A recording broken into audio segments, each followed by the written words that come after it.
This shiur is dedicated Leilui Nishmat Amnon ben Lekadam and Bela bat Rivka. We trying to progress and to move on, develop, and sometimes we feel very heavy and lethargic, and this tremendous weight on our shoulders that stops us from making the necessary progress. And as a result of that, we feel tired, we feel we're stuck, and then we simply give up. So, what do you need to do to overcome this? Answer is very simple. Lighten yourself up. And what do I mean by lighting yourself up? You carry so much weight on your shoulders that you simply cannot move. For example, even if you are an army ranger and you're doing your training, you're putting a rucksack on your back that weighs 50, 60 pounds, it doesn't make a difference how good shape you are. It's not the same if you're going with like a little bit of just like a small bag on you, right? You carry so much. Now, there are a few things that I think we should learn to let go.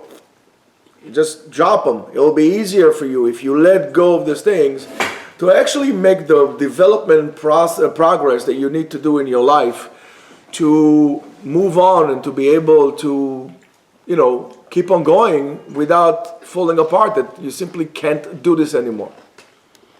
So these are things that we all, for whatever reason, hold on to. Most of the time is because of a certain sensation of insecurity and self-esteem and so on and so forth. So let's look at a short list of things that I would recommend to you that you simply need and to let go. And believe me, very recommended for you to let go of the things. You're going to be such a different person. You're going to feel so refreshed after you let go of these things. The first thing is the need to control. Most of us feel lack of control of our own environment inside, or our own surrounding, and our own self, that in order to practice somewhat of a control, we feel the need to control others.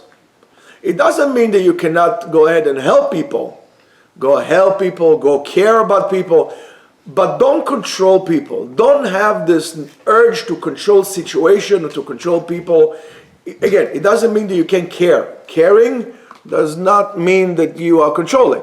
You could care, you could suggest, but try to give up to control situations or to control people. It's such a freedom. It allows you to have so much freedom and concentrate on what really needs to be done, that it is just by itself is an amazing thing.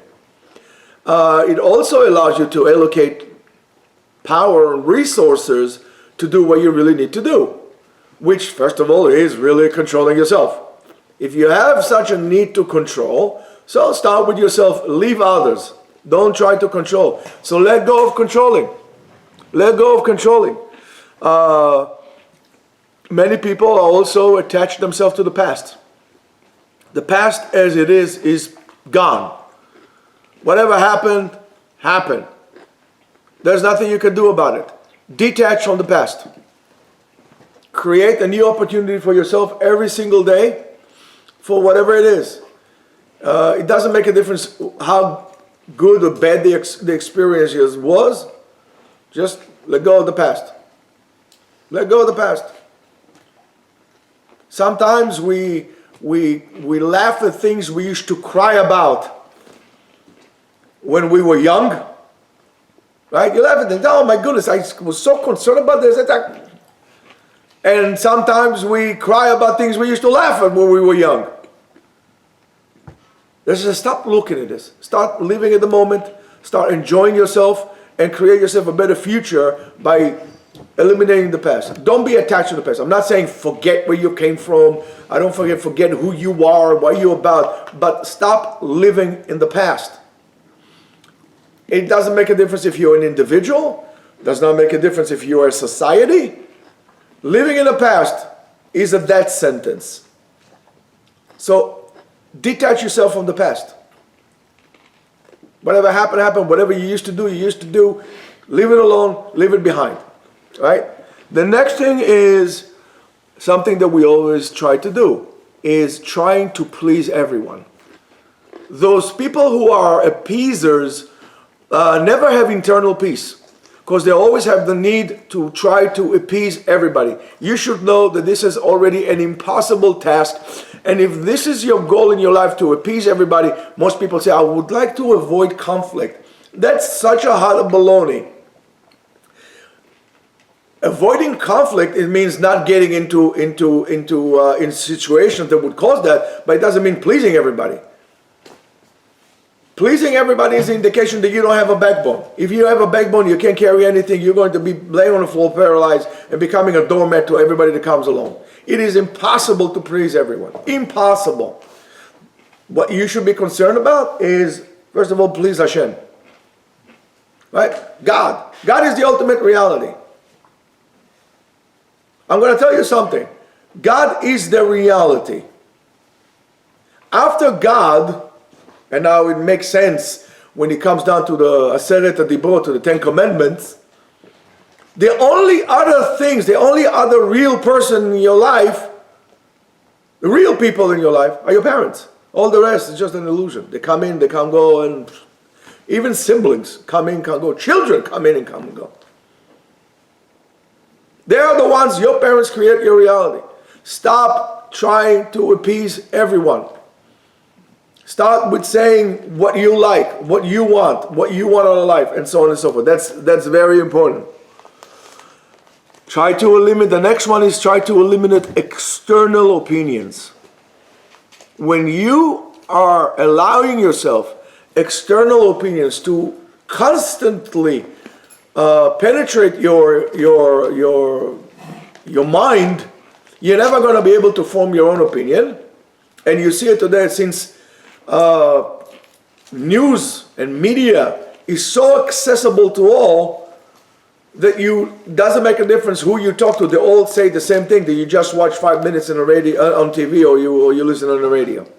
People don't have their own opinion anymore. They think they have their own opinion. Their opinion is shaped by those people that their job is to shape public opinion.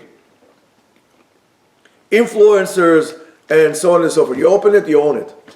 So that's another thing. Eliminate the excess of others to your opinion. Start forming your own opinion.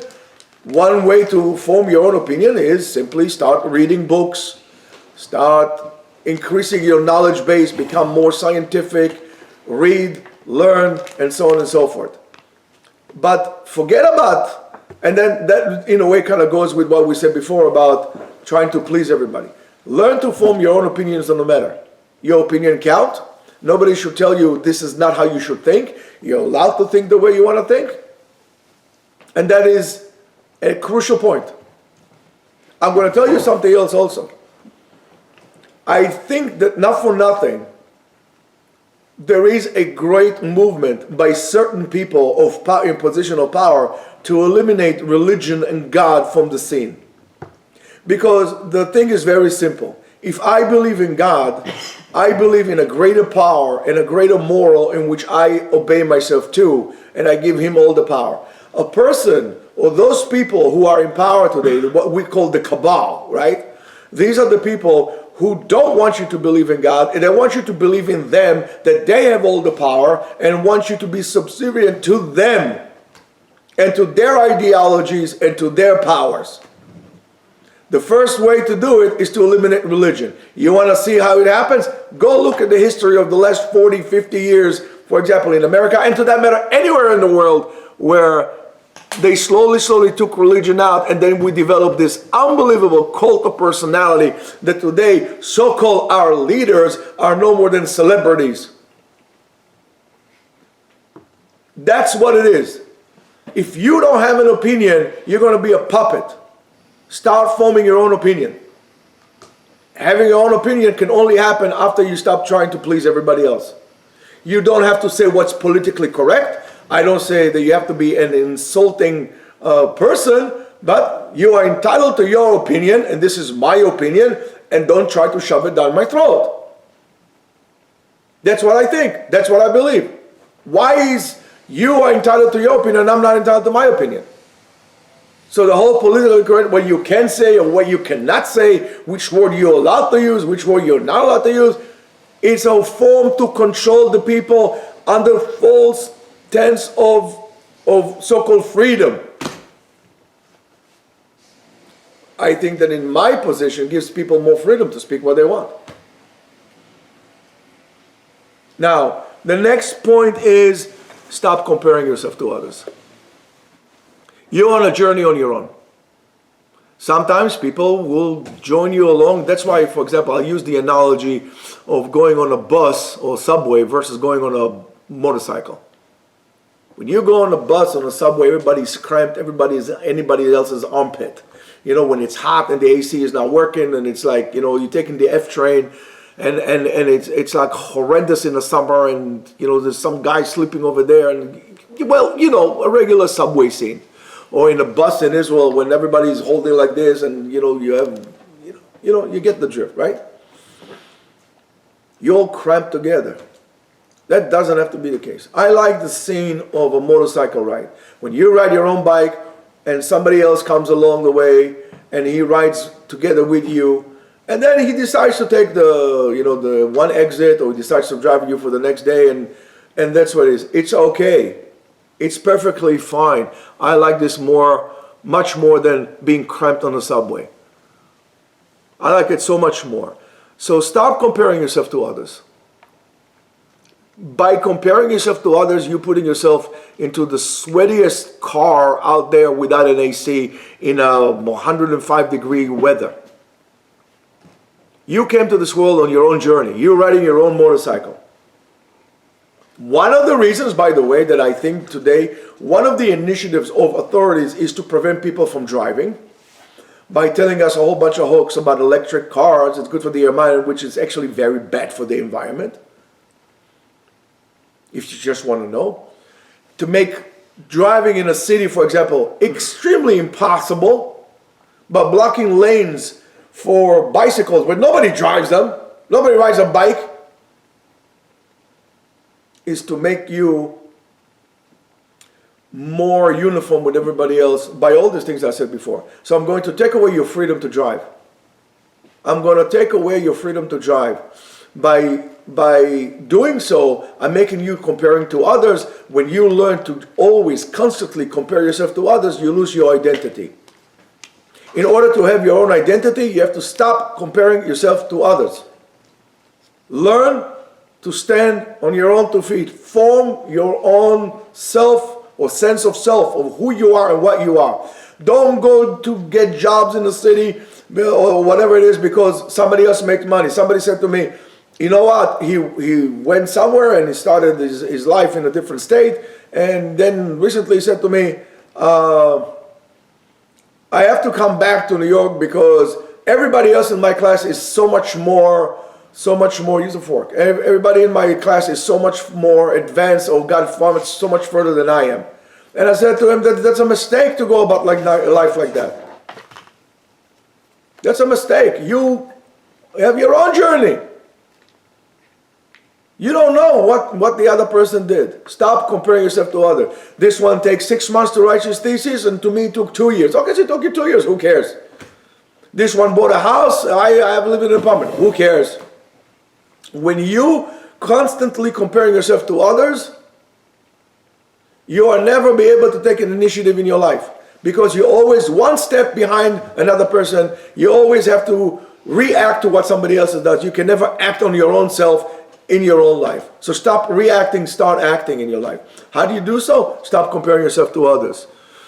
The next one is to stop being afraid of failure. Stop playing it safe. There's a concept that most of you probably would not even, I don't know if you heard about it. If you heard, you probably would never dare to do. And that concept is called adventure traveling. Why people don't do adventure traveling? Because they're afraid of failure. People want to play it safe. So what would they do? They're going to go on a cruise.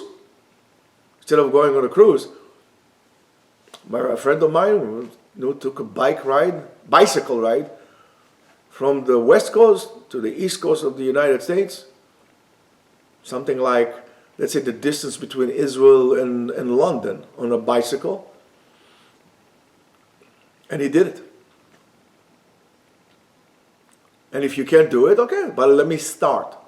Most people don't start anything in their life because they're afraid of failure. So I'm going to play it safe. You're going to play it safe. You're basically putting yourself on life support while you're still young and able. Stop putting yourself on life support. Dare. Go on a trip by yourself. You always what? You have to have somebody to hold your hand. So it didn't work out for you. Learn from your experience. Try again, try again, try again. Failure is, for me, not willing to try, not trying and not succeeding. So you have to dare. Go do it. Stop being afraid of failure. Afraid of not trying. That should be petrifying to you. When you're going to reach an age that you can't do this anymore, that should be something to be afraid of. Oh my goodness, I'm going to reach whatever age. I cannot do this anymore. Imagine you want to ride a bicycle or ride a bike and you can't ride a bike because your legs or your hips are so bad you can't lift it over a bike to put it on. Well, that's something to be afraid of. If you fall, well, get up. Dare. I wish one of you could, actually do a motorcycle trip like, this. I could recommend you about this book. It's called Ghost Rider by Neil Peart, which was the drummer of Rush. After his daughter died in a car accident, he had only one daughter. After his wife, soon after, died by cancer, and after he discovered that he has a very severe, very bad type of brain cancer, he decided, you know what, that's it. He went on a motorcycle, bought himself a BMW 1200 or 1100 he bought, and he did 50,000 miles from Canada to Alaska, and then from Alaska all the way down to South America. All right?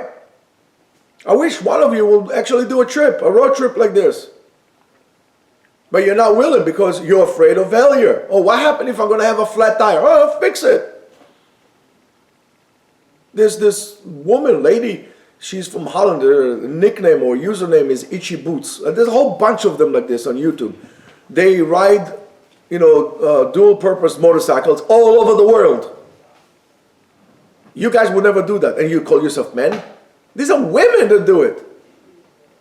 To tell you that in order to be, quote-unquote, a man, you don't actually need to be a man. You need to have guts. Yes, biologically you're a man, but in terms of initiative, kind of wimpy. And the last one is putting upon yourself unrealistic expectations. When you live in a world of dream, and the world of dream is by creating unrealistic expectations to yourself, that is a guarantee for true failure because you can't reach its goal. So be realistic. Set goals. Don't be afraid of failure. Stop comparing yourself to what other people do.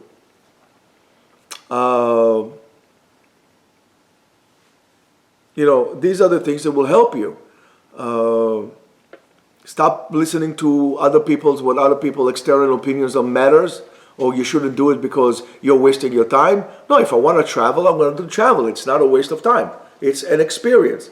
Don't listen so much to what other people tell you how you should live your life. Guess what? They had a chance in their own life. Stop trying to control other people. By you stop controlling or trying to control other people, you'll be able to also realize when people try to control you. Because you're going to be very sensitive about it. And stop being attached to your past. Create yourself a future by living the present. Have a nice day.